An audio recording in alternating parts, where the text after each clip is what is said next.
मैं रिकनेक्ट करता हूँ लैपटॉप से। सबको नमस्ते। आ, किसी ने भी कुछ बोला था, शायद वो ये रिकॉर्डिंग का आया था। नहीं नहीं, मैं कह रहा था मैं लैपटॉप से रिकनेक्ट करता हूँ। अच्छा जी।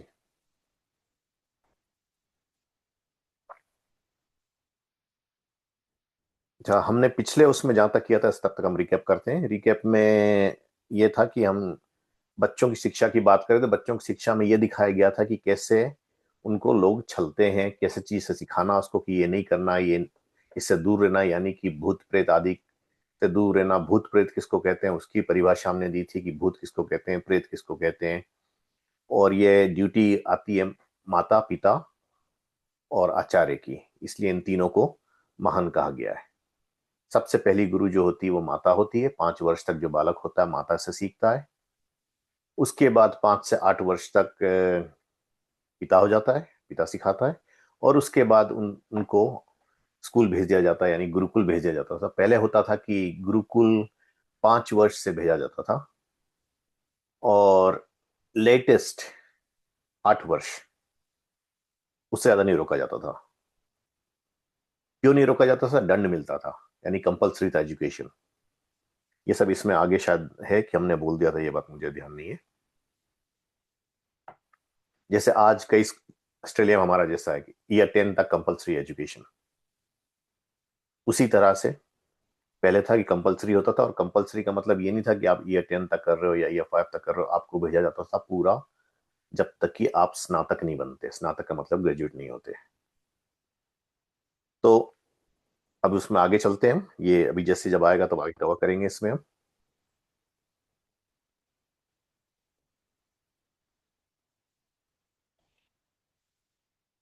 तो चलिए, अब कहते हैं जब किसी ग्रहग्रस्त ग्रह रूप ज्योतिर्विद्याभास के पास जाके कहते हैं महाराज इसको क्या है, तब वे कहते हैं कि इस पर सूर्य आदि क्रूर ग्रह चढ़ गए।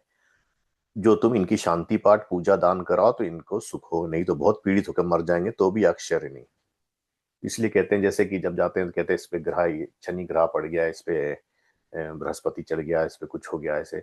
अब आप इसमें ऋषि की बात तो ठीक है कि कई ज्योतिर्वज जैसे या पृथ्वी जड़ है, वैसे ही सूर्य आदि लोक है, वे ताप और प्रकाश से भिन्न कुछ भी नहीं कर सकते।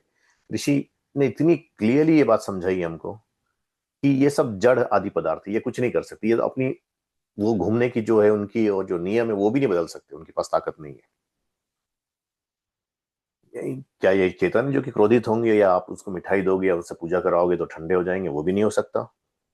और फिर दूसरी बात आप लोग सोच ले, अगर ग्रह अपनी जगह से हटता है, ग्रह का प्रकोप है अपनी जगह से हटता है, तो क्या होगा?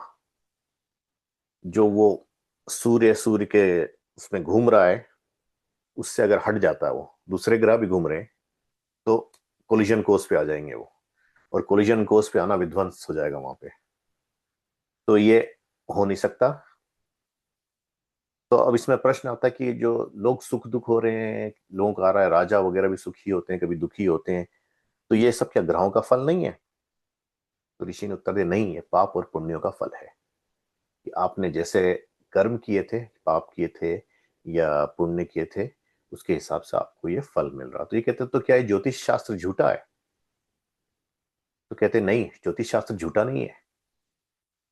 इसमें जो अंक, बीज, रेखा गणित विद्या व सच्ची और जो फल की लीला है वह सब झूठी है। अर्थात फलत ज्योतिष जो है वो झूठा है। फलत ज्योतिष किसको कहते हैं? लोगों ने कहा कि जैसे एक बार एक महानुभाव से मेरी बात हुई तो उन्होंने कहा कि पहले ऋषि वगैरह होते थे, किसी के घर पे बालक ने जन्म लिया तो वो उसका ज्योतिष देख के, उसका जन्म पत्री वगैरह देख के बता देते थे कि वो ब्राह्मण होगा कि क्षत्रिय होगा कि वैश्य होगा शूद्र होगा। तो ये मूर्खता की बात है। क्यों?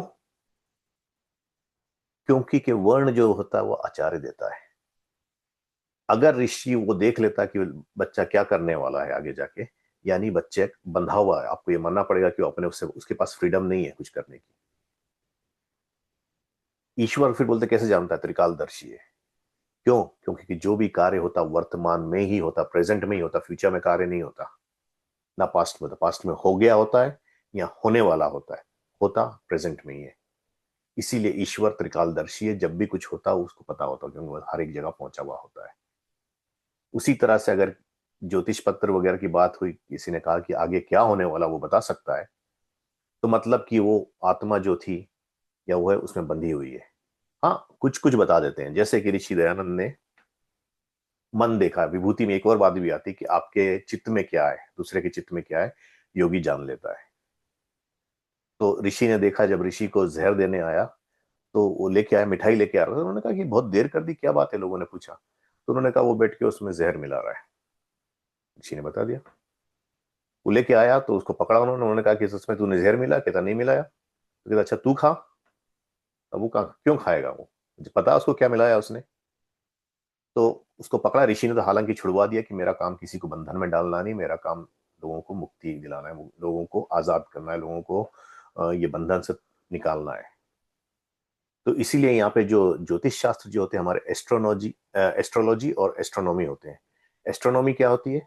Study of the stars, study of stars, planets, और हमारे जितने ये सब होते हैं, जैसे नक्षत्र, ग्रह वगैरह, जिनको कॉन्स्टलेशन वगैरह ये सब कहते हैं, नेबुला कैसे हुआ था, ये सब की स्टडी जो होती है उसको एस्ट्रोनॉमी कहते हैं। ये सब ज्योतिष शास्त्र का पार्ट है। दूसरा, जो ज्योतिष अब का एस्ट्रोलॉजी क्या होती है, तो एस्ट्रोलॉजी तो आज के एस्ट्रोलॉजी में क्या होता है कि ये पाइसेस में है, ये तुला में राशि में है, तो ये कुछ और राशि में है, ये कुछ और राशि में, सबका भविष्य बताते हैं। वो नहीं होती है। राशि जरूर आती है। राशि क्या होती है? राशि जस्ट अ कॉन्स्टलेशन, कि वो तारों का समूह उस तरह से हुआ, तो उसके हिसाब से किसी ने तुला बताया, किसी ने मीन बताया, किसी ने कुछ बताया, इसी तरह से। तो उसमें यह होता है कि पूछा गया कि राशि जब नहीं फल करती है हमारी, तो वो होती क्या है? That is the time keeping. Particular राशि में, पार्टिकुलर नक्षत्र जहां पे थे, पार्टिकुलर समय जो था, जिस काल चल रहा था, जो मनवंतर चल रहा था, मनवंतर के ऊपर चलोगे कि आप, वो पार्टिकुलर मनवंतर में ये पार्टिकुलर युग चल रहा था, उस पार्टिकुलर यानी चतुर्युगी चल रही थी, चतुर्युगी में उस पार्टिकुलर युग का कौन सा था, ये सब बता के वो करते हैं। तो उसका मतलब क्या हुआ? उससे हुआ कि टाइम कीपिंग ये इस समय पैदा हुआ था। जैसे श्री राम की आयु बताई गई, कृष्ण की आयु बताई गई, सुदामा की आयु बताई गई, वेद व्यास की आयु बताई गई, महाभारत का काल बताया गया। तो this is all the time keeping, कि टाइम कैसे बनता है, यानी कि टाइम उस समय पैदा हुआ था, उस समय ये सब उस जगह थे। तो ये सब इट्स अ टाइम कीपिंग, जो भी इवेंट होता है उसके लिए होता है। तो उन्होंने कहा कि तो क्या जन्म पत्र वगैरह सब निष्फल होते हैं? तो ऋषि ने कहा उसका नाम जन्म पत्र तो नहीं रखना चाहिए, शोक पत्र रखो, ज्यादा अच्छा होता है। हालांकि मेरे साकिज्म पे मेरी देवी जी मुझे बोलती है हमेशा कि बहुत ज्यादा साकिज्म देता हूँ। तो अब यहाँ पे ऋषि का भी साकिज्म सुन लीजिए आप लोग। ऋषि कहते क्योंकि जब संतान का जन्म होता है तब सबको आनंद होता है, परंतु आनंद कब तक होता है? जब तक कि उसका जो पुरोहित होता है जन्म पत्र बनाने के लिए कहते हैं, तो पुरोहित कहता है अगर कोई बहुत धनवान है तो उसके लिए कई तरह के चित्र बनाएगा, लाल पीली रेखाएं करके बनाएगा, बड़ा अच्छा बनाएगा, कहेगा इसके भाग्य बहुत अच्छे हैं, बड़ा हो कि इतना अच्छा बनेगा, उतना अच्छा तो सब खुश हो जाते हैं। जब वो देखता है कि काम नहीं बन रहा, पैसा नहीं मिल रहा है इससे ज्यादा, तो कहता अच्छे तो हैं ये ग्रह, पर इसमें 8 वर्ष में मृत्यु का योग है, उसकी मौत हो जाएगी। तब क्या करते हैं? अब सब घबराने लगते हैं कि अरे ये तो मर जाएगा, कुछ करो, कुछ उपाय बताओ।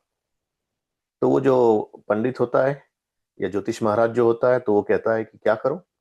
तो कहता है ग्रह के मंत्र का जप कराओ और नित्य ब्राह्मणों को भोजन कराओगे तो अनुमान है कि जैसे नवग्रहों का वो हो गया तो उसके विघ्न हट जाएंगे। अनुमान शब्द इसलिए कि जो मर जाएगा तो कहेंगे कि हम क्या करें, परमेश्वर के ऊपर कोई नहीं है, और अगर बच गया तो कहते हैं हमने बचाया। तो यानी दोनों तरफ से जीत उन्हीं की। कहते हैं हमने बहुत सा यत्न किया, तुमसे करा, ऐसे कर्म ही थे जो बच गया। फिर कहते हैं हमारे मंत्र देवता और ब्राह्मणों की कैसी शक्ति है, देख लो हम कितने ताकतवर हैं। तुम्हारे लड़के को बचा लिया। यहाँ यह बात होनी चाहिए कि जो इनसे जाप पाठ पूजा, तो अगर आपने जितना दिया, यहाँ पे यह बात होनी चाहिए थी जब ईश्वर के उस पर आप कुछ नहीं कर सकते हो, तो फिर आप दो तीन जो हमने दिया वो वापस करो हमारे, विथ इंटरेस्ट, डबल करके। क्योंकि परमेश्वर का नियम तोड़ने का सामर्थ्य किसी में नहीं है। ये बातें मैं उसमें दिखाता हूं कि हमारे आज के उसमें होता है, पढ़े लिखे लोग पढ़े लिखे से मतलब मेरा ये नहीं है कि कोई बेचारा प्राइमरी स्कूल पढ़ के बोल रहा है कि पढ़ा लिखा है। मैं बात कर रहा हूँ बड़ी बड़ी डिग्री होल्डर्स, बड़े बड़े पीएचडी तक जाने वाले। खुशील जी के मुंह पे बहुत अच्छी स्माइल आई है। उनको ये बात अच्छे से पता है हमारे फीजी में ओझा वाला बहुत चलता है। ओझा का मतलब क्या होता है? ओझा जो होता है वो बताएगा कि मैं ये करने वाला हूँ, तुम्हारे ऊपर ये हो गया, तुम थक गए। अगर काम से थक के आए, आप होते हैं यहाँ पे भी थकते हो आप, स्ट्रेस हो जाती है, बहुत ज्यादा प्रेशर हो जाता है, तो लोग, क्योंकि हमारा मन उतना बलवान नहीं, तो उसके कारण स्ट्रेस होनी शुरू होती है। जब स्ट्रेस होनी शुरू होती है, जिसको मानसिक तनाव कहते हैं, तो लोग आके घर पे थके बैठे हैं, एकदम कुछ करने का मन नहीं कर रहा, उदास से बैठे हैं। तो फिर क्या होता है? तो लोगों ने देखा, अरे इस पे तो कुछ हो गया, तो वो ओझा को दिखाते हैं। इसकी एक स्टोरी, रियल लाइफ स्टोरी बताता हूँ। मेरा एक दोस्त पीजी गया, गया था अपने भाई के फ्यूनरल के लिए।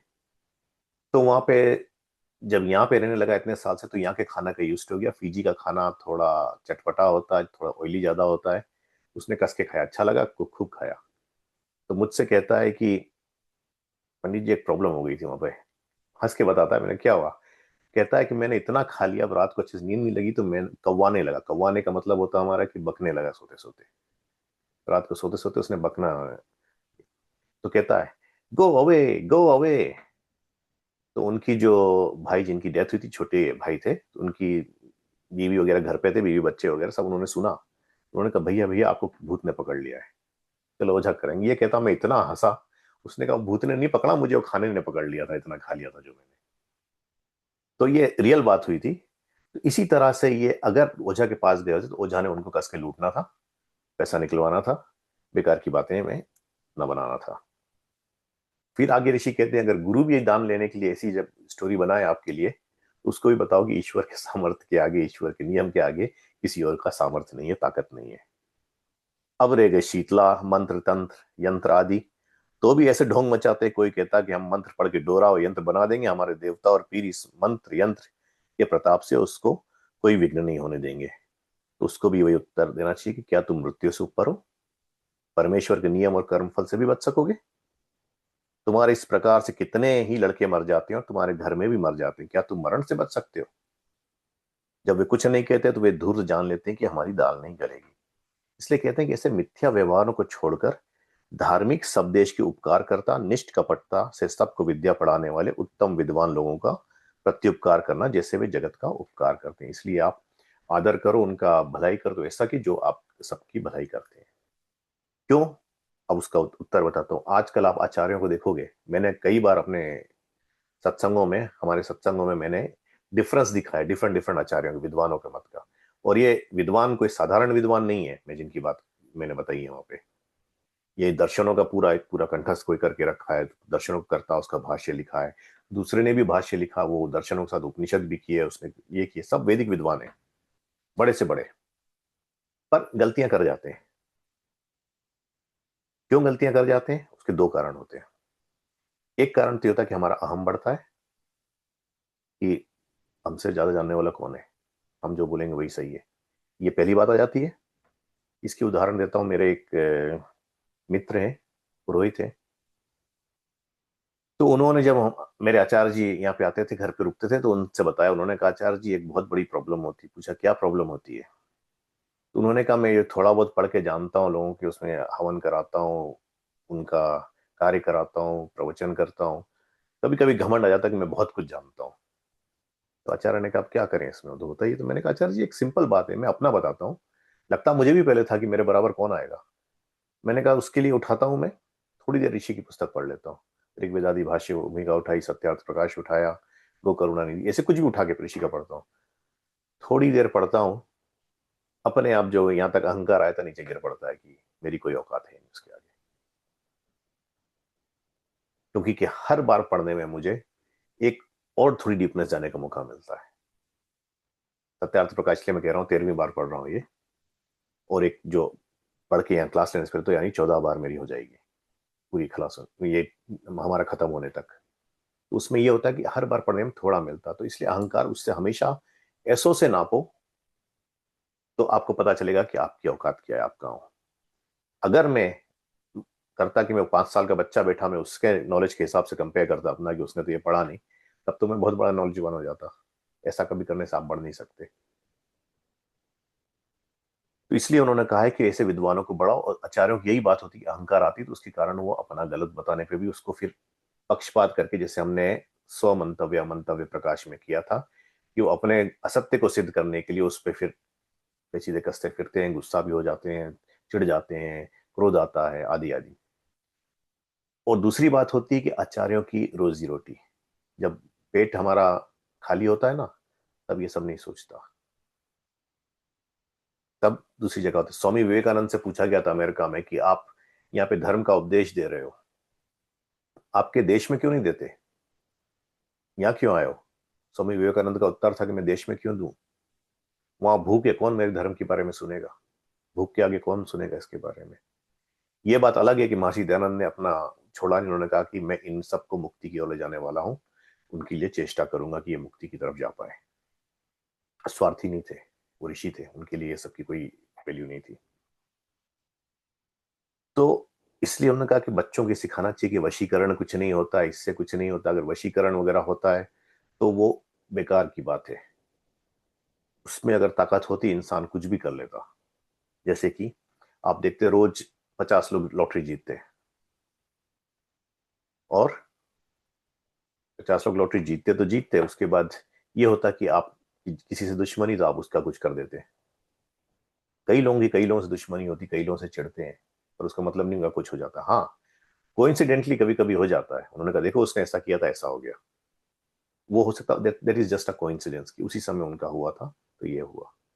क्यों? क्योंकि सुख और दुख जो है वो आपके नियत नहीं है। आपके उसमें भोग जरूर मिले आपको जन्म में, ये हम आगे जाके इसको थोड़ा डीप में ले जाएंगे।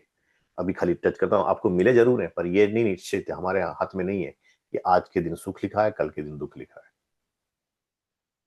ये ईश्वर के नियम पे ही है, और उसका नियम अटल होता है, बिल्कुल नहीं बदलता। उसने जैसा कर्म किया था वो एग्जैक्टली जानता, वैसा ही देता है वो।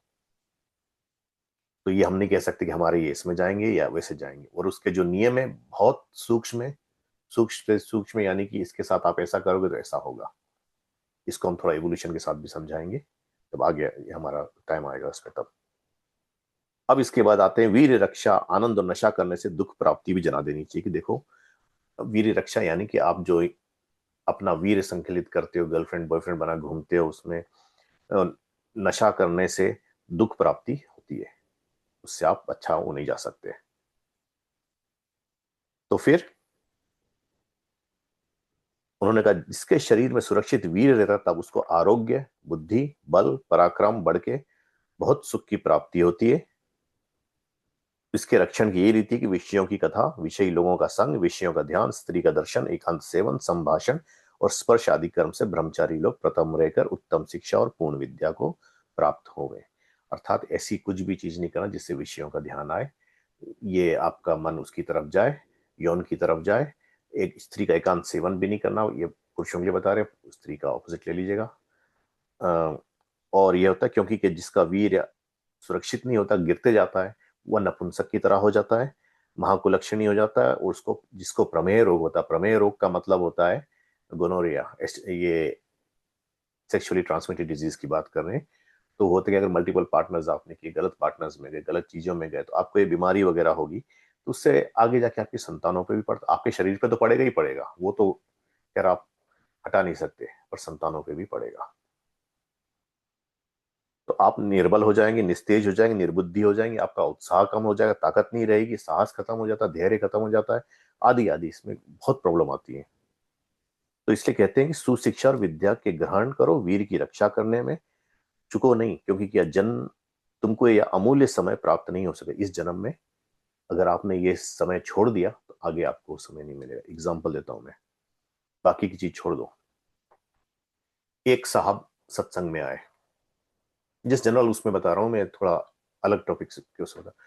वो आए, आचार्य का प्रवचन सुना। आचार्य का प्रवचन सुन के उन्होंने कहा अरे तो बहुत अच्छा, मैं आर्य समाज का मेंबर बनूंगा। आर्य समाज के मेंबर बने।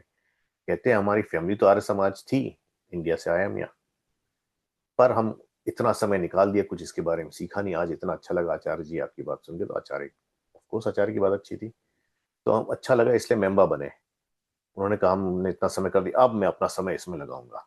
थोड़ी देर के लिए जो लगता है वो आया, पर उसमें समय नहीं। वो महाशय थोड़े दिन आते, थोड़े दिन नहीं आते, फिर थोड़े दिन किसी और में फंसे होते, थोड़े दिन किसी और में फंसे होते, फिर तो ये नहीं, क्योंकि कि ये समय जो आपके पास आ रहा हो समय नहीं मिलने वाला। मैं इसलिए हर कोई को एनकरेज करता हूं कि जब भी आपको मौका लगे, हर रोज कम से कम थोड़ा तो पढ़ो, अपना स्वाध्याय करो। स्वाध्याय करने का मतलब है कि धार्मिक ग्रंथों को पढ़ो, जिससे कि धर्म की वृद्धि हो, विद्या आपके पास आए। उससे दो फायदे होते हैं। एक तो है कि आपका जन्म सुधर जाएगा आगे वाला।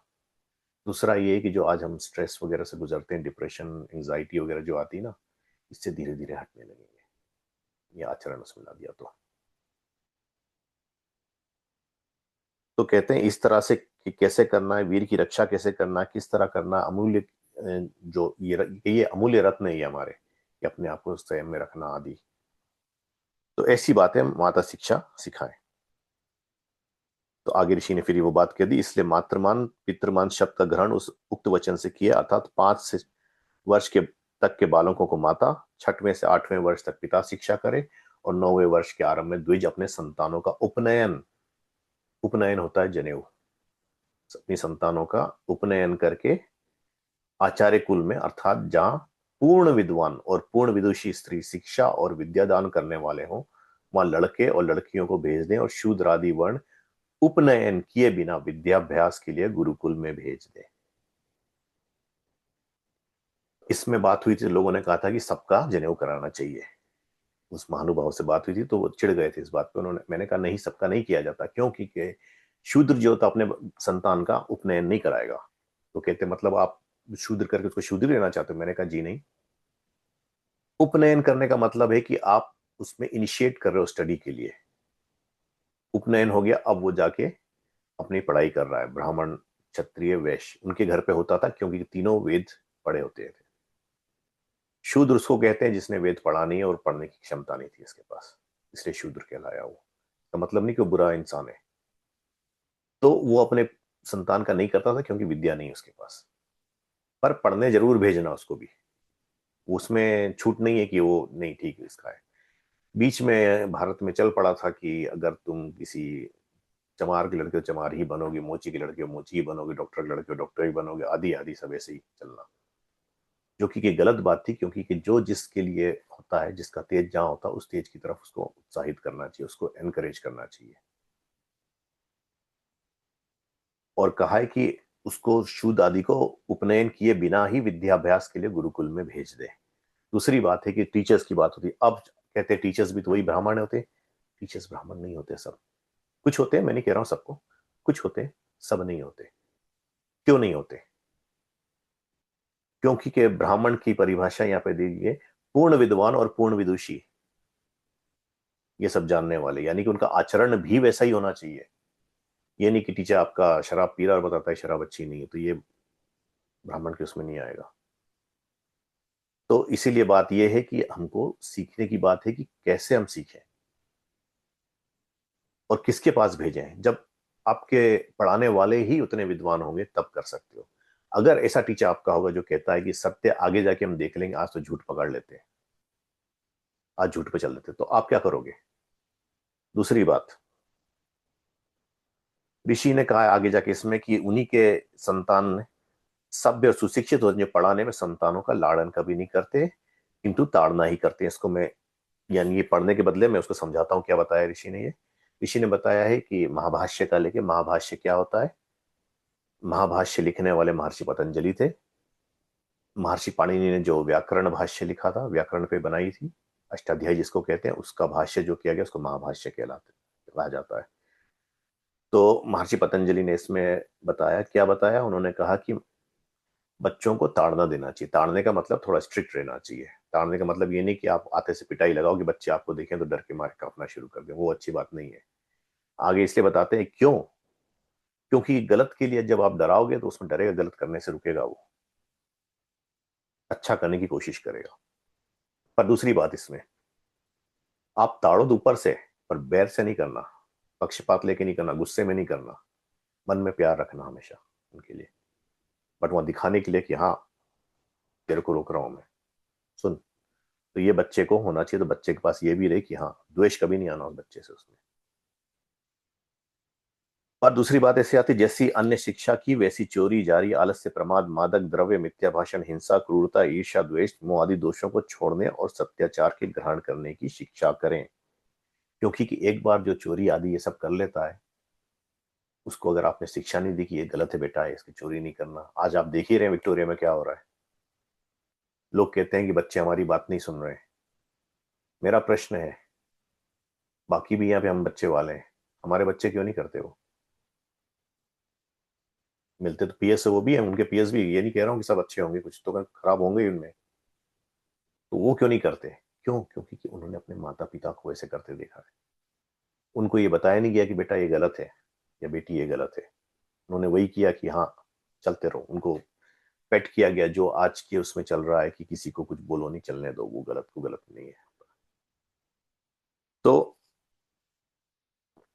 इसीलिए बताया गया सदा सत्य भाषण करना हमारी हमारा नियम भी है आर्य समाज का,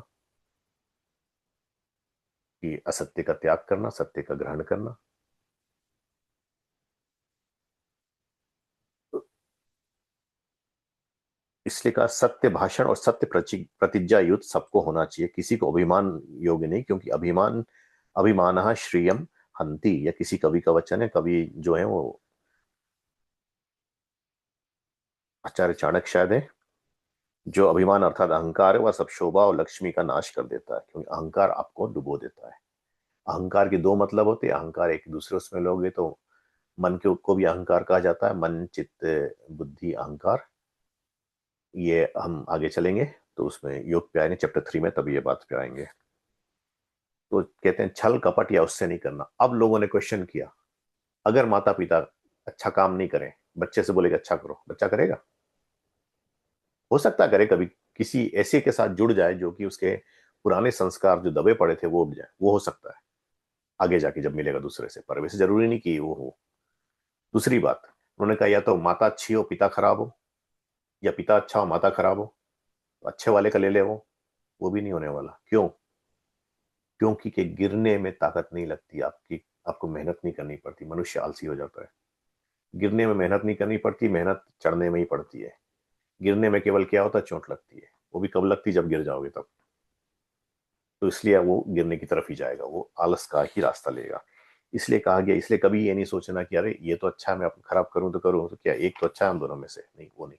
दोनों को तपना पड़ता है, माता पिता दोनों को। फिर सिखाना चाहिए कि कैसे किससे बात करना, बड़ों से कैसे बात करना है, किस तरह से मधुर स्वर से बात करना, अपनी किसको कैसा योग्य होता है उससे बात करना है। कड़वे शब्द ना बोलें। लोग कहते हैं कि हमने उसको डांट दिया, बड़ी अच्छी बात की। एक पुरोहित साहब है, उन्होंने बड़ा अच्छा किया। एक कोई बूढ़े आदमी थे, वो अपनी, होती है कई लोगों की आदत की अपनी विद्वता दिखाते हैं। वो आए तो वो भी यार समाज के उससे थे, तो उन्होंने बोलना शुरू किया, तो इसने जाके एक बार मुंह बंद करा दिया। मेरा देखा, मैंने उसका मुंह बंद करा दिया। आप 85 वर्ष से ऊपर कोई मनुष्य है, उसका मुंह बंद करा रहे हो, 90 पहुंचने वाला है। कौन सी बड़ी बात कर दी आपने? अच्छे सत्य पे मुंह बंद कराओ कि हाँ आप बड़ा अंकल, जैसे हमारे उसमें हो जाता है सभ्यता में, अंकल बोलने लगते हैं बड़ों को, बोले अंकल आपने ये गलत कहा, ऐसा होना चाहिए। अब वो जब जिद करने लगे, लड़ने लगे, तो बोला अच्छा ठीक है, आप जो बोलते हैं ठीक है, उसमें नहीं आना। पर आप जानते हैं क्यों? क्योंकि अगर लड़ोगे तो आप उसका अपमान कर दोगे। और बता के चल दिया, वो भी समझ जाएगा, उस तरह से बता के जाओ कि वो भी समझ जाए कि हाँ ये इन्होंने सही बात बताई है, पर मैं अपने उसके कारण उनकी प्रतिष्ठा भी लूज नहीं की।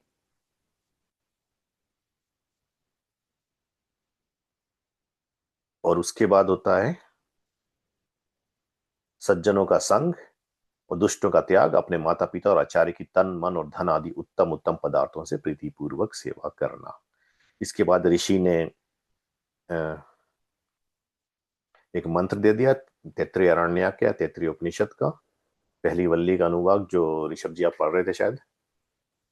तो उसमें अब अभिप्राय क्या? अभिप्राय केवल इतना है कि माता पिता आचार्य अपने संतानों शिष्यों शिष्यों को सदा सत्य उपदेश करें। दूसरी बात है, आचार्य के जो संतान होती है, शिष्य होते हैं, स्टूडेंट्स होते हैं, उनको भी अंतेवासी कहा जाता है। अंतेवासी यानी कि अपनी गर्भ में धारण करता है आचार्य। जैसे माँ अपने बच्चे को गर्भ में धारण करती है, उसके बाद जन्म देती है, उसी तरह आचार्य अपने शिष्यों को अपने गर्भ में धारण करता, जन्म देता है। फिजिकली नहीं, पर मतलब होता है जैसे माँ उतना क्या करती है कि उसका वो खाना पीना वैसे होना है कि बच्चे का शरीर अच्छा बना, आचार्य भी उसी तरह से आचरण करेगा, उसी तरह से सिखाएगा सबको कि उसका जो शिष्य है उसी तरह तेजवान बने, उससे भी ज्यादा तेजवान बने बल्कि। इसको द्विज का है ना? जी। द्विज की बात यही है कि जिसका जनेऊ होता है वो द्विज कहलाता है, अच्छा। खाली उतना अंतर है। पर मैं उसका कह रहा हूँ कि जो आचार्य के उसमें रहता है, आचार्य कुल में रहता है, यानी गुरुकुल जब चला जाता है तब। जी। फिर ये सिखाना है किसी किसी पाखंडी दुष्टाचारी मनुष्य पर विश्वास ना करे, और उस जिस जिस उत्तम कर्म के लिए माता पिता और आचार्य आज्ञा देवे उसको पालन करे। जैसे माता पिता ने धर्म विद्या अच्छे आचरण के श्लोक निघंटु निरुक्त अष्टाध्यायी अथवा अन्य सूत्र व वेद मंत्र कंठस्थ कराए हो, उनका पुण्य पुनः अर्थ विद्यार्थियों को विदित कराएं। फिर ईश्वर क्या होता है, जैसे प्रथम समोल्लास में हम कर चुके, ऋषि ने हमको बहुत सुंदर से उसने बता दिया है, वो सब करते चलें। फिर क्या कहते हैं कि इसी प्रकार आरोग्य विद्या और बल प्राप्त हो, उसी प्रकार भोजन छादन और व्यवहार करें। ये बहुत बड़ी बात आती है यहाँ पे। अर्थात जितनी शुदा हो उससे कुछ न्यून भोजन करें, जितनी भूख होती है उससे थोड़ा कम खाना चाहिए। फिर क्या बताते हैं, मद्य मांस आदि के सेवन से अलग रहे, शराब मीट आदि से अलग रहे। अज्ञात गंभीर जल में प्रवेश ना करें, क्योंकि जल जंतु व किसी अन्य पदार्थ से दुख में जो तरना ना जाने या तैरना ना जाने वे डूब ही जा सकता है। ये मनुस्मृति की उसमें है कि पहले होता था कि नहाने के लिए नदी में जाते थे लोग, अभी भी गांव में जाते होंगे, पर वो है कि जहाँ पे आपको पता नहीं कि जल कितना गहरा है, किस तरह का है, वहां का बहाव कैसा, तो वहां नहीं घुसना, या बाढ़ आई हुई तो उसमें नहीं घुसना, क्यों आपको पता नहीं क्या है। और फिर कहते हैं कि चलने के लिए नीचे ऊंचे सब दृष्टि रख के स्थान देख के चले, वस्त्र के छान यानी कि कपड़े से पानी छान के पिए, सत्य से पवित्र करके वचन बोले, मन से विचार के आचरण करें। यानी कि अपने वचन जो भी बोलते हैं तो सत्य से ही पवित्र करें, उसको सत्य ही बोलें, झूठ ना बोलें, और मन से विचार के आचरण करें। यानी मन में वो पहले विचार करें क्या, उसके बाद वो आचरण करें, और वही आचरण करें जो दूसरा ना हो। सत्य बदल जाएगा आपका, नहीं तो सत्य नहीं होगा, असत्य पे आ जाओगे। तो फिर किसी चाणक्य नीति से ये दिया गया है, माता शत्रु पिता वैरी येन बालो ना पाठित। तो ये इसमें बताया गया कि वे माता पिता अपने संतानों के पूर्ण वैरी होते हैं, जिन्होंने विद्या की प्राप्ति नहीं कराई, वे विद्वानों की सभा में जैसे वैसे ही तिरस्कृत और कुशोभित हो, जैसे हंसों के बीच में बगुला। हंसों के बीच में आप बगुला रख दो, आप अलग अलग दोनों में देख लोगे, अच्छे से बताओ, हंस सुंदर लगता है, बगुला आप देख लो कैसा लगता है। तो उसी तरह होता है कि विद्वान, अगर उसने अपने बच्चों को आप नहीं सिखाओगे तो जब विद्वानों की सभा में जाएंगे तो ऐसे ही मूर्ख बन के बैठे रहेंगे। यही माता पिता का कर्तव्य कर्म परम धर्म और कीर्ति का काम है, जो अपने संतानों को तन मन धन से विद्या धर्म सभ्यता और उत्तम शिक्षा युक्त करना। यह बाल शिक्षा के बारे में थोड़ा सा लिखा, इतने से बुद्धिमान लोग बहुत समझ लेंगे। इसमें एक स्टोरी और बता के मैं अंत करता हूँ। एक सत्संग में मैं गया, तो जिनके यहाँ पे गया था उन्होंने कई लोगों को बुलाया, तो उसमें एक हमारे इंडिया के भाई साहब भी आए, यंग किड थे, उनकी गर्लफ्रेंड ऑजी थी। तो अब आ रहे हैं तो यहाँ पे दिखा रहे हैं, ऑफ कोर्स इंग्लिश में बात कर रहे हैं, क्योंकि इंग्लिश में बात करनी पड़ेगी, वो लड़की को नहीं आती। मुझसे खड़े होकर बात करें, मुझसे बताता है ये this is sweet isn't it, बोले we eat it isn't it and it's suppose to be sweet. मैंने कहा हाँ स्वीट है। फिर थोड़ी बात करने के बाद वैसे ही पूछता गया, ओ दिस इजंट इट। मैंने उससे पूछा थोड़ी देर में आप कब आए हो, क्योंकि एक्सेंट उसका इंडिया का ही था, एक्सेंट बदला नहीं, तो मतलब कि बहुत दिन से ऑस्ट्रेलिया में नहीं थे वो। तो मैंने उनसे पूछा कि आप भाई कहाँ से हो, कहाँ से हो, तो उन्होंने कहा हम पंजाब की इस पार्टिकुलर जगह से आए हैं। मैंने पूछा कितने दिन हो गए, इंग्लिश में ही बात हो रही है हमारी। मैंने पूछा कितने दिन हो गए, और जिन आंटी जी के यहाँ पे हवन किया था उनको बेचारी को इंग्लिश नहीं आती थी, तो उन्होंने क्या किया, उन्होंने कहा कि "अ, बेटा आप बात कर लो, मुझे समझ नहीं आ रहा क्या बोल रहे हैं। मैंने कहा ठीक है आंटी जी मैं बात करता हूँ। तो उनसे जब पूछा गया कि आप कहाँ से आए, उन्होंने कहा इतना है। मैंने कितने दिन हुए आए हुए, कहते हैं 2 साल हो गए मुझे आया, 2 years, I been here for 2 years। मैंने मन ही में सोचा, उनको बोला तो नहीं, पर मेरे मन में आया कि तुम 2 साल आए, तुमको अभी यहाँ मिठाई वगैरह पता नहीं, इंडिया में इतनी भारी मिठाई मिलती है। और यहाँ दिखाने के लिए अपनी गर्लफ्रेंड को तुम अपने आप को उतना गिरा रहे हो नीचे कि अपना कल्चर भी नहीं बता पा रहे हो। हम फिर कहते हैं कि हमारा कल्चर क्यों गिरता है। ऐसे ही गिरता है। अपनी संस्कृति तो जाने हम। हाँ, अब जैसे कोई मुझसे कहता है कि मैं अपना ये नहीं कहता कि मैं इंडिया का हूँ, या हाँ नहीं मैं इंडिया का नहीं, मैं ऑस्ट्रेलियन हूँ। हालांकि मेरी पैदाइश फीजी की हुई है, पर हूँ ऑस्ट्रेलियन, सिटीजन ऑस्ट्रेलियन हूँ। एथनिसिटी मेरी इंडियन है, और मैं उस पर गर्व करता हूँ कि मैं उस आर्य सभ्यता से जुड़ा हुआ हूँ, जो हमारी संस्कृति थी। संस्कृति अब बहुत कम हो गई, इंडिया में भी देखने को नहीं मिलती, पर ये बातें अपनी हमेशा रखें। मैं सिखाया किसी गोरे को दिखाने के लिए, या उजली चमड़ी को या काली चमड़ी को, जो भी दिखाने के लिए, किसी बॉस को दिखाने के लिए अपने आप को गिराओ ना। क्योंकि एक बार जब आप गिर जाते हो ना झूठा उस पर करके, उसके बाद आपकी इज्जत नहीं आती फिर कभी। इसलिए इज्जत रखो तो लोग जानेंगे कि हाँ ये मनुष्य है, चाहे कहीं का हो। आपकी आगे उस समय चाहे आपका तिरस्कार करें, आगे इज्जत करेंगे। चलिए यहाँ पे एंड करते हैं। क्वेश्चंस हैं तो आप क्वेश्चंस पूछ लें। मुझे क्वेश्चन उस राशि पे ही था कि जैसे कि ज्योतिष में जो राशि आती है वो प्लैनेट्स के मूवमेंट्स के लिए यूज होते हैं ना, कि इस जैसे कि फॉर एग्जांपल जुपिटर इस राशि में, फॉर एग्जांपल कर्क राशि में, वगैरह बिल्कुल ठीक। मूवमेंट्स पता पड़े उसके कहाँ से बिल्कुल ठीक, जैसे कॉन्स्टलेशंस कालगणना कहते हैं होती उसको। है। जी। इंग्लिश में कॉन्स्टलेशंस कहते हैं। ओके। समझे। धन्यवाद। और कुछ है अगले उसमें हम तृतीय समूला स्टार्ट करेंगे। प्रधान जी कुछ प्रश्न है?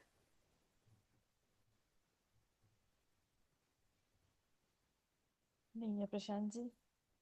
ये जो आप बोलते थे, मैं भी सोच रही थी कि ये जो आप ओझे के बारे में बोल रहे हो, लाइक आई मैं मानती तो नहीं हूँ, पर I think it still goes on people के, लाइक वो बिहेवियर जो है, लाइक पीपल करते हैं कि उसके ऊपर कुछ आ गया है, he is possessed and everything goes on and on. तो वो कैसे, लाइक लाइक पढ़े लिखे लोगों को होता है, लाइक रिसेंटली आई हेard कि कोई टीचर के सन का है, like that little child is possessed, like वो ना खाता है ना पीता है, पता नहीं क्या बोलता है। So how does that work, like your teachers the educated है, like they do believe in whatever they believe in, but how come the child is, उसको वो बच्चों को क्या हुआ कि like he is acting that way, like this is what simple I बात है, बच्चों को प्रॉब्लम होती है खाने की, या किसी स्ट्रेस के कारण हो रही है, या कुछ उनको तकलीफ हो रही है जो वो बता नहीं पा रहे हैं। मैं एक स्टोरी बताता हूँ। मेरे भैया डॉक्टर थे, तो जब प्राइवेट प्रैक्टिस में थे तो उन्होंने एक बार मुझसे बताया कि, मैंने कहा भैया आपको इतना टाइम क्यों लगता पेशेंट्स के साथ?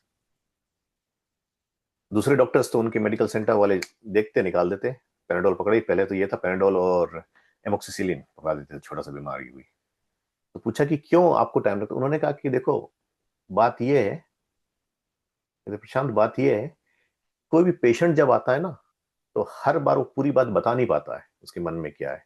उसको प्रॉब्लम कुछ और होती है, बता के कुछ और लेके चला जाता है। तो इसलिए उससे निकलवाने के लिए आप जब उसको वो करोगे तब वो धीरे से बताएगा। बच्चों की वही बात है, शायद कुछ दर्द हो रहा है या चाहे कुछ हो रहा है। अब दूसरी बात है,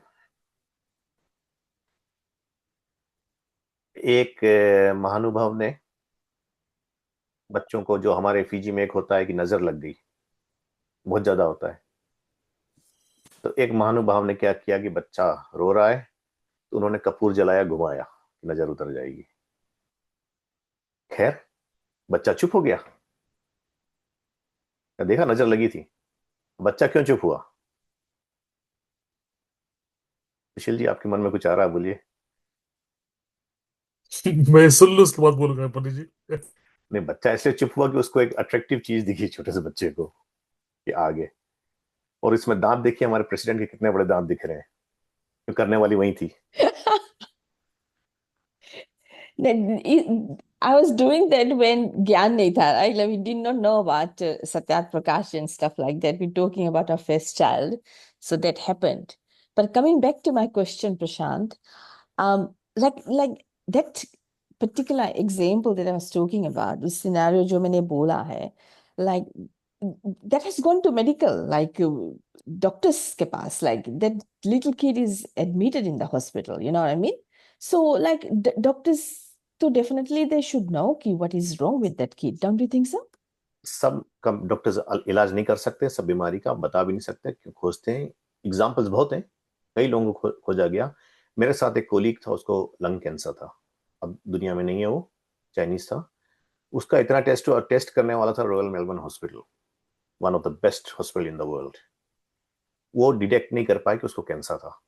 बहुत दिन बाद उन्होंने डिटेक्ट किया कि फिर उसके बाद लंग निकालना है कि नहीं निकालना है। Eventually part of the lung निकाला गया, but it was too late. फिर उसने तब तक नोड्स में फैलना शुरू कर दिया था। तो अब अगर यही ऐसी जगह होता जैसे कि हमारे फिजी में या कहीं होता, तो लोगों का ये था कि उसको किसी ने कुछ पकड़ लिया है। डॉक्टर्स को बहुत टाइम लगा, and it was too late. By the time वो डॉक्टर्स फिगर आउट कर पाए कि क्या है उसको, इट वाज टू लेट। उसके नोड्स में फैल गया था। अब वो खैर अब तो संसार में नहीं है, वो वही कैंसर से मरा। वो तो प्रशांत जी, बात यही है कि अगर बच्चे के जो हुआ है कैसे, तो अब किस कारण से था वो तो हमारे हाथ में नहीं बताना, क्योंकि हमारे पास वो नहीं है। कई वैद्य होते हैं जो ये बात बता देते हैं, जो बता सकते हैं, नाड़ी पकड़ के बता देंगे कि क्या है, बट दैट्स अबाउट इट। पढ़े लिखे लोग ये होते हैं कि अपने मन को शांत करने के लिए, अपने मन में वो कि आ जाएगा, अच्छा चलो थोड़ा देर दिखाते हैं, तो उसको ले जाते हैं ओझे के पास। सुशील जी बोलिए। पंडित जी, जस्ट फॉलोइंग अप ऑन शरण जी का जो ऑब्जर्वेशंस था, तो हम भी देखते हैं कि ऐसे आपने कहा कि हमारा जो ईश्वर है, पाप और पुण्य और जो भी संसार में हो रहा है, जो भी अच्छा, जो भी ना अच्छा जो हो रहा है, ये सब हमारा फ्री विल की द्वारा हो रहा है, और इन सब में सीमित ईश्वर ही है। तो जो भी सत्य है, असत्य है, और जो भी जिस तरह से हो रहा है, there is ultimately there is a balance. तो अगर हम उस हिसाब से देखें, they would be concentrations of positive energy and concentrations of even negative energy ना। जी तो इसे शरण जी ने कहा, इसे बच्चे को, इसे, और कभी कभी अडल्ट को भी you can see something coming onto them like an evil spirit or ना। तो मैंने प्रीवियस क्लास में पूछा था कि कैथलिक चर्चेस में they have a system of exorcism ना, so exorcism. they are able to take that evil energy out। तो अब मेरे ख्याल से आपने प्रश्न आपने जवाब दिया था कि there's an element of split personality, जी लेकिन उसके बावजूद भी there have been cases whereby जो वो evil spirit is going through a person, अगर उसको निकाल दिया जाए उस पर्सन से, and if that energy goes into another person, तो वो जो पर्सन A कर रहा था उसका जो वहां से निकल गया, और if it goes to person number 2, तो पर्सन नंबर 2 भी उस तरह का बिहेव करता है। तो आई मीन मेरे मेरे मेरे प्रश्न यही है कि there could be energy, and energy is now when we say energy, good or bad energy, जो भी हो रहा है, but there are elements which perhaps we are not able to understand, और हमारे पाप और पुण्य का भी ये रिजल्ट्स है। लेकिन मेरे मेरे माइंड में यही है कि there are certain times when certain things occur to people and they need extra help, तो चाहे वो हाँ, कुछ भी करने का। एक्स्ट्रा हेल्प तो हमेशा होती है। इसीलिए संध्या में ऋषि ने बताया है कि संध्या करते वक्त ये ईश्वर से जरूर मांगे गायत्री मंत्र के साथ कि हे ईश्वर, मनुष्य होते हुए मुझसे ये सब नहीं बन पड़ रहा है, आप मुझे वो शक्ति दें, आप मुझे ग्रहण करें या ग्रहण करें। और दूसरी बात आपने कहा कि एक्सोसिज्म की बात वगैरह होती है, तो उसको साइंटिस्टों ने जो बताया है, तो मनोवैज्ञानिक बताया गया है, साइकोलॉजिकल। दूसरी बात यह है कि जब कभी एक को देख के दूसरे को हो जाता है, तो लोगों ने कहा कि यहाँ से उसमें चली गई है, वो क्या होता है, साइकोलॉजिकल होता है। दूसरी एक बात और ख्याल कीजिएगा, ये उन्हीं को होता है जो अपने मत में भूत प्रेत आदि मानते हैं, अपने मत में। जैसे क्रिश्चियंस में, मेथोडिस्ट को नहीं होता है, मेथोडिस्ट वो बात नहीं मानते। मैं बताता हूँ, जब फीजी में हमारा लैंडलॉर्ड जो था, तो वो पहले हिंदू था, हिंदू से क्रिश्चियन बन गया। तो पूछा कि क्यों बन गए अंकल आप, तो कहता उसकी बहू जो थी उसको भूत ने पकड़ लिया था, 2 बहुओं को। तो मैंने कहा तो क्या किया, तो मैंने कहा मेथोडिस्ट बन गया, नहीं पकड़ता। कहता नहीं, हम लोग वो बात मानते ही नहीं, तो क्यों पकड़ेगा। तो मैंने कहा जब वो हिंदुओं के आप नहीं मानते वो बात, तो आपको तब भी नहीं पकड़ता। कहते नहीं, हिंदू में मानते हैं, तो इसलिए पकड़ा उसने। तो अब वैसे लोगों से मैं आगे तो नहीं कर सकता ज्यादा, क्योंकि एक तो वो बात हो जाती है कि वो चिढ़ जाएंगे और फिर गलत बात निकल आएगी। तो उसमें यही बात हो जाती है कि वो समझा है ही नहीं उसने कि क्या हुआ था उसको, बहू को पकड़ा, क्या हुआ। मेथोडिस्ट बनने में नहीं होगा, क्योंकि के ये नहीं मानते, कैथलिक मानते हैं, कैथलिक में होता है। तो यही बातें डॉक्टर्स ने और इन्होंने यही बताया, मनोवैज्ञानिक उसकी होती है, क्योंकि कई लोग देख के उसमें आ जाते हैं मन की कमजोरी के कारण। मन एक इतना बड़ा यंत्र है और इतना पावरफुल यंत्र है, बहुत कुछ वो करा सकता है, वो कर सकता है। आत्मा की कम्युनिकेशन का केंद्र है वो। ये हम जैसे जैसे आगे जाते जाएंगे उसमें ये बातें आएगी मन पे, उस पर जब जाएंगे चैप्टर 3 में काफी आ जाएगी ये बातें, योग पे आ जाएंगे जहाँ पे हम। सूर्या जी, आप कुछ बोलना चाह रहे थे? जी नमस्ते, सॉरी मैं लेट ज्वाइन किया। I think doctor Pushpa ji was saying something, तो over to doctor Pushpa ji. Hi, मेरा क्वेश्चन है कि आपने बताया प्रशांत जी कि शूद्रादि को का उपनयन नहीं किया जाता था। So was that Arya Samaj was believing in that वर्ण संस्था? जी हाँ, आर्य समाज वर्ण संस्कार में बिलीव करता है, वर्ण में ही बिलीव करता है। चैप्टर 3 में जब हम आगे जाएंगे तो इसके बारे में और आगे बताया गया है कि शूद्र का उपनयन संस्कार नहीं होता है घर पे। आचार्य कुल में होता, आचार्य कुल की बात अलग है, घर की बात कर रहा हूं मैं। तो घर पे शूद्र को उपनयन नहीं मिलता है, शूद्र के संतान को। और फिर जब आचार्य के पास पढ़ने जाता है तो वहां पे ब्राह्मण की संतान भी है, क्षत्रिय की भी है, वैश्य की भी है और शूद्र की भी है, चारों की संतान है। तो चारों पढ़ते हैं और जो जो जिस कैपेबिलिटी में आता है उसके हिसाब से उसका यज्ञोपवीत रखा जाता है। जैसे कि अगर ब्राह्मण की संतान गई, सपोज ब्राह्मण का बेटा गया और वो पढ़ने में एकदम निठल्ला निकला, उसको पढ़ना उसके बस की बात नहीं है, तो उसका यज्ञोपवीत उतार दिया जाएगा, वो ब्राह्मण नहीं रह जाएगा, वो ब्राह्मण नहीं कहला सकता। अच्छा, तो ये मनुस्मृति में लिखा है कि जी हाँ, शूद्र का उपनयन नहीं करना चाहिए। जी सो हाँ, दैट, मनुस्मृति में लिखा है, जी हाँ। Thank you. अब इसमें अगर लोगों ने गलत समझा, जैसे बाबा साहब अम्बेडकर आदि ने गलत समझा और आज भी लोग वो बात लेके अम्बेडकरवादी ये बात पे चलते हैं, मनुस्मृति जलाते हैं, तो उसमें कुछ कुछ प्रक्षेपित मंत्र हैं, कुछ कुछ मंत्र घुसाए गए हैं। कैसे घुसाए गए माना जाता है उसको? क्योंकि कि एक जगह ये बता रहा है, दूसरी जगह ये बता रहा है। ओके। जो आर्ष विद्वान होता उसके दो नहीं आ सकते, एक ही आएगा, दोनों एक ही साइड जाएंगे वो। तो ये बात से पता चलता है कि वो उसमें प्रक्षेपित है, क्योंकि किसी जगह उन्होंने अच्छा बताया तो दूसरी जगह उसको बता दिया औरत को ऐसे दबाना या वो करना। तो महर्षि दयानंद के भाष्य के साथ ये मिलता है कि उसमें ऋषि ने बताया कौन कौन से मंत्र प्रक्षेपित है। तो मनुस्मृति अच्छी वाली मैंने आज तक जितनी पढ़ी है उनमें, मैंने सुरेंद्र कुमार वैसे 2-3 पढ़ी है, पंडित गंगा प्रसाद उपाध्याय आदि की भी पढ़ी है। तो मुझे सबसे अच्छी लगी है आचार्य प्रेम भिक्षु की, जो अनफॉर्चुनेटली अब छपती नहीं, आउट ऑफ प्रिंटिंग है। उन्होंने बहुत अच्छे से एक्सप्लेन किया है सब चीजें। Thank you. ले ऋषभ जी। मैं जनेऊ से ही रिलेटेड प्रश्न करना था। जैसे शूद्रों का, क्योंकि जो शूद्र कुल में पैदा होते हैं उनके माता पिता वेद के ज्ञान में नहीं रहते हैं, वेद उनको कंठस्थ नहीं रहते हैं, ना उनका पठन पाठन उनके परिवार में हुआ होता है। इस वजह से वो अपने जो बेटे वगैरह बेटियां वगैरह होती है उनका जनेऊ नहीं करते हैं। जी, तो जब उन्हें पढ़ने के लिए गुरुकुल में भेजा जाता है, और अगर वो इतने सामर्थ्यवान है कि वो द्विज बन सकते हैं, तो आचार्य क्या उनका जनेऊ कर सकता है वहां पर? जैसे पहले जाता तो आचार्य करता है, जिसको मेखला पहनाना कहते हैं, जिसको अच्छा वेदारंभ संस्कार कहते हैं। जी। तो जनेऊ आचार्य कुल में सब एक बराबर हो जाते हैं वहां पे चाहे राजा के पुत्र हो आप, चाहे कोई जमादार के पुत्र हो, सब एक जैसा काम करते हैं, सबको सबकी ड्यूटी होती है, एक जैसे काम करना पड़ता है। आचार्य उनका हेड होता है और बाकी सब बच्चे उस तरह से करते हैं, सब कुछ सीखते हैं, जिससे कि उनमें अभिमान ना आए कि क्या कर रहे हो। उसके बाद वहां से जो बन के निकलता है क्षत्रिय में, जो ऐसे होता है, जो राजा बनाया जाता था पहले, तो वो क्षत्रिय सर्वगुण संपन्न होता था, विद्या में भी, शस्त्र विद्या में भी, सब तरह की विद्याओं में, और यहाँ तक कि छोटे छोटे कामों में भी। जैसे कि श्री राम थे, तो श्री राम से अगर आप वेद पूछोगे तो वेद ही बता सकते थे, उनसे झाड़ू लगाना तो झाड़ू भी लगा सकते थे, वो सब जानते थे, उनको उनका सब किया कराया था वैसे। इसी तरह से गुरुकुल में पढ़ाई होती थी पहले। और उसके बाद जो जैसे जैसे गुण में आता था, जैसे जैसी क्वालिटी आती थी, कैपेबिलिटी उसकी जो थी, जो जो क्वालिटी उसके हिसाब से आचार्य देता था। अब जैसे अगर मैंने बताया ब्राह्मण का पुत्र गया है और वहां जाके पढ़ लिख नहीं पाया, उसकी बुद्धि नहीं है पढ़ने की, हर एक का इंटेलेक्ट नहीं होता कि पढ़ पाए, तो वो बेचारा किसी और काम में चला गया, मैनुअल लेबर में चला गया, तो वो शूद्र हो जाएगा। तो उसमें ये होता था कि माता पिता का इंटरेक्शन वहां से खत्म हो जाता था। जब आचार्य कुल में जाते थे तब तक पूरा वो आचार्य के हाथ में ही होते थे। क्यों? क्योंकि उसमें फिर वो आप बदल नहीं सकते। जैसे कि अगर माता पिता का प्यार होगा, अरे बेटा तेरे को ये दे देना, तो वो लाड़ वहां पे नहीं कर सकते, पक्षपात आ जाता है वहां पर पक्षपात नहीं आ विद्यार्थी। सकता, वहां खत्म हो जाता है। वो आचार्य एक जैसा सबको देखता था।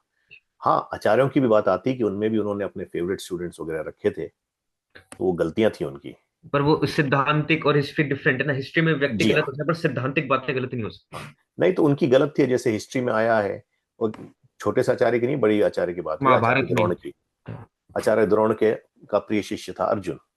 हालांकि आचार्यों के प्रिय शिष्य और वो नहीं होते। जो अच्छा आचार्य होता है उसके प्रिय शिष्य वगैरह नहीं हो, सब शिष्यों को एक जैसा ही देखता है वो। समझे। अच्छा, और है कि हमारी मीटिंग भी करनी है ना? या और प्रशांत जी, वो जो जी। एकलव्य को द्रोणाचार्य ने कुछ विद्या नहीं दी थी, वो क्योंकि वो like he was not from the जी। ब्राह्मण एंड क्षत्रिय, या जी, पक्षपात हुआ था वहां पे। पक्षपात हुआ था, या जी। जी शरीन जी। प्रशांत जी, वही चर्चा पे हम आते हैं, जैसे भी पुष्पा जी का क्वेश्चन एक्सटेंड करते हैं, तो ये क्या अनफेयर नहीं है हमारे लिए? जैसे हम बोलते हैं कि यार समाज में कि हम अपने कर्मों से उसमें जाते हैं, क्षत्रिय, ब्राह्मण, शूद्र, जो जो भी हम वर्ण में कैपेबिलिटी से। कैपेबिलिटी से, हाँ, उस पे जाते हैं। तो वो जो शूद्र होते हैं उनके लिए वो अनफेयर नहीं है कि वो वैसे बोर्न हुए बेचारे, फिर उनको वेट करना पड़ता है, अनफेयर नहीं? क्यों है उनका? क्योंकि वो जैसे, जैसे अभी हम बोलते हैं कि उनके बच्चा, जो शूद्र का बच्चा है, वो लाइक उसका जो लेवल ऑफ वो है, उसमें जब वो आचार्य के यहाँ जाएगा, तो like then it is decided whether he stage in that और ही जस्ट गोज ऑन वो एज अ जब ब्राह्मण। स्नातक हो जाएगा तब, हाँ। ग्रेजुएट हो जाएगा तब। बट जब करेक्ट। जाएगा तब उसको आचार्य यजोपवीत देगा। आचार्यों को यजोपवीत मिलता है वहां पे सबको। और सबको फिर एक जैसे पढ़ाई है, एक जैसे सब कुछ करना, एक जैसे रहना सहना, सब। वहां पे डिफ्रेंसिएशन नहीं है, डिस्क्रिमिनेशन नहीं है कि आप ऐसे हो या उसके लड़के हो या वो हो। तो उनके पेरेंट्स, जैसे जिसको शूद्र बोलते हैं, अगर हाँ, वो अपने कैपेबिलिटीज में आगे है, लाइक अगर वो उनके मेंटलिटी जो है वो अच्छे हैं, लाइक और लोगों से जो अपने अपने और जन्म में उसमें जन्म लिए हैं, तो क्या वो शूद्र ही लेते हैं वो शूद्र जिंदगी क्यों भर? रहेंगे? अगर उनके पास कैपेबिलिटी होती तो वो शूद्र नहीं कहलाते, वो ब्राह्मण क्षत्रिय या वैश्य होते। शूद्र वो बनता है जब ग्रेजुएशन करके निकलता है, जब उसके पास वो नहीं होता है, यानी कि उसके पास वो कैपेबिलिटी नहीं थी पढ़ने की, वो शूद्र कहलाया, वेद ज्ञान नहीं ले पाया जो। इसका मतलब नहीं कि वो बुरा इंसान है।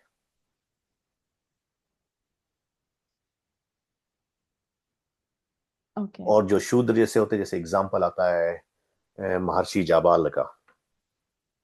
महर्षि जाबाल एक वैश्या के पुत्र थे, पर उन्होंने जब विद्या के लिए गए और ऋषि से पूछा कि मैं पढ़ना चाहता हूँ, तो ऋषि ने कहा ठीक है तुम पढ़ो, अपना गोत्र बताओ, किसके पुत्र हो तुम, कहाँ पैदा हुए हो, कैसे कहाँ के हो, क्या आदि आदि जो जरूरत पड़ती है। तो उसने कहा कि मैं, मेरी माँ सब जगह काम करती है, मैं जाबाला का पुत्र हूँ, इसलिए मुझे जाबाल कहिए।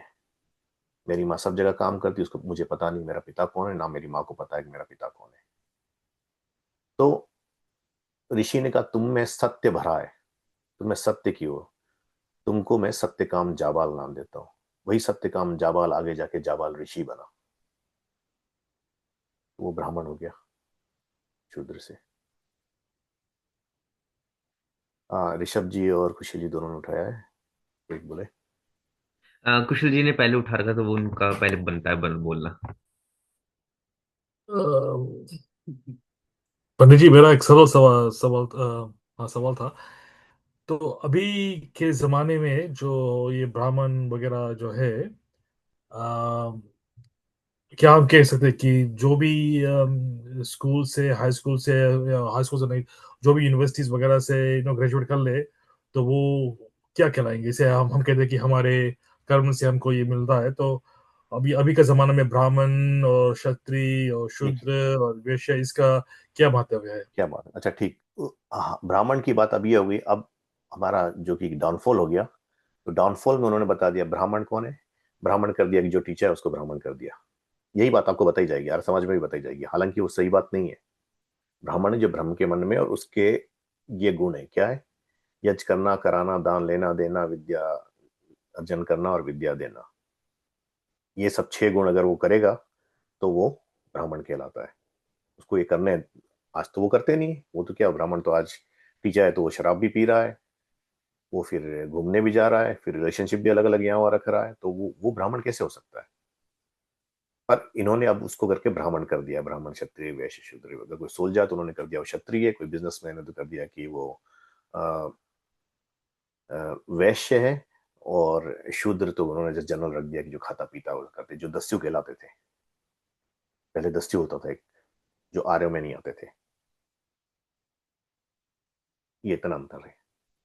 तो अब हम मानते हैं, तो अब हम, इसलिए ऋषि ने कहा है कि अगर वो फिर हम अपनी संस्कृति पे वापस आ जाए अपने उसमें, तो आर्यव्रत के पास पहुंचने वाला आर्यव्रत फिर दुनिया का सूर्य बन जाएगा, जैसे पहले था, विद्या देता था सबको।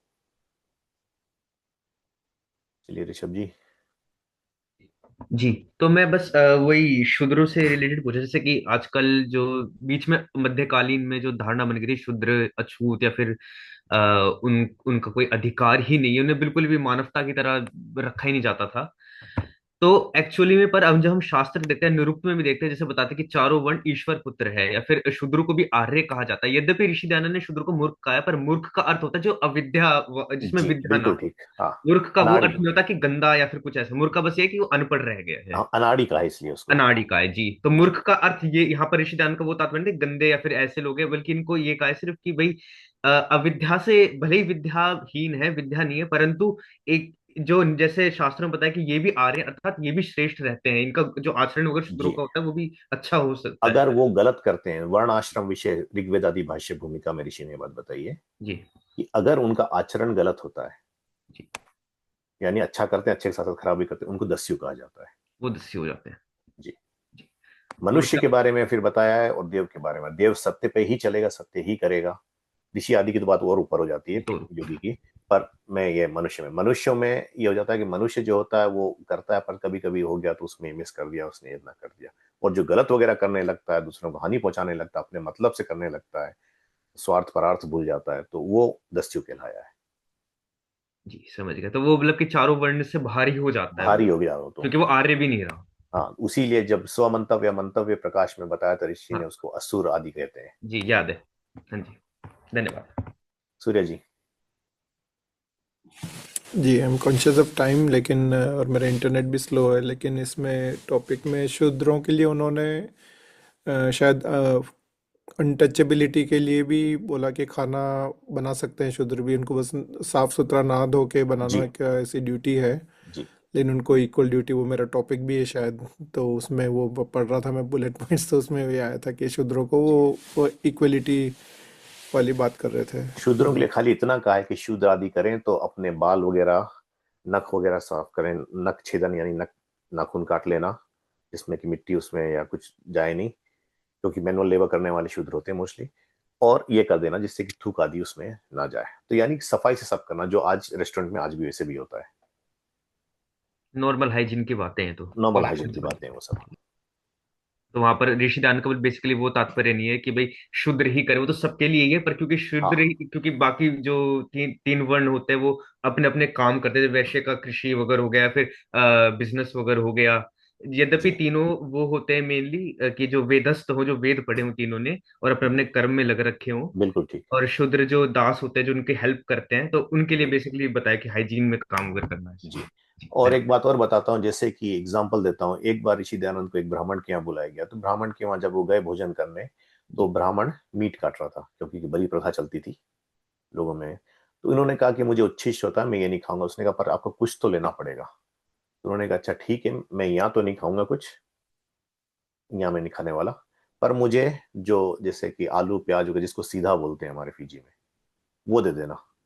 तो वो उनको दिया गया, आटा, वो राइस वगैरह क्यों कहीं और बना के खा लें, वहाँ नहीं खाएंगे। उसमें आगे जाके जब भोजन वगैरह के उसमें दशम समोल्लास में ये बात आती भी है, तो उसमें उन्होंने कहा भी है, ऋषि ने समझाया ये बात, हम उसमें कवर करेंगे पूरा आगे।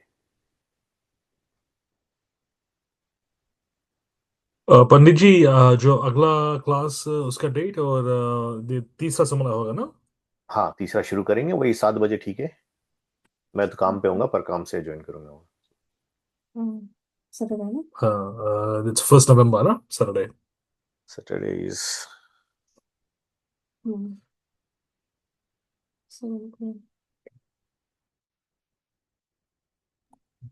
हाँ, 1 नवंबर। ठीक है।